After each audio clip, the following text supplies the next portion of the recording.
Imagine your company gets hacked. You probably have a step-by-step cybersecurity incident response plan ready to go.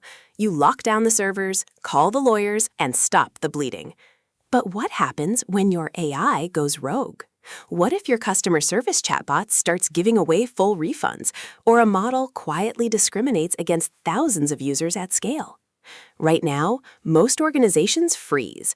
They handle AI failures on the fly, arguing in meeting rooms while the algorithm continues to do damage. It is ad hoc, inconsistent, and dangerously slow. An AI disaster isn't a traditional data breach. You need a dedicated AI incident response process.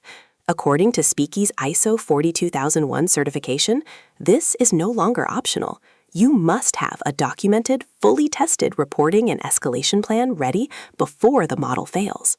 Because when your AI starts making harmful decisions at massive scale, you don't have time to figure out who to call.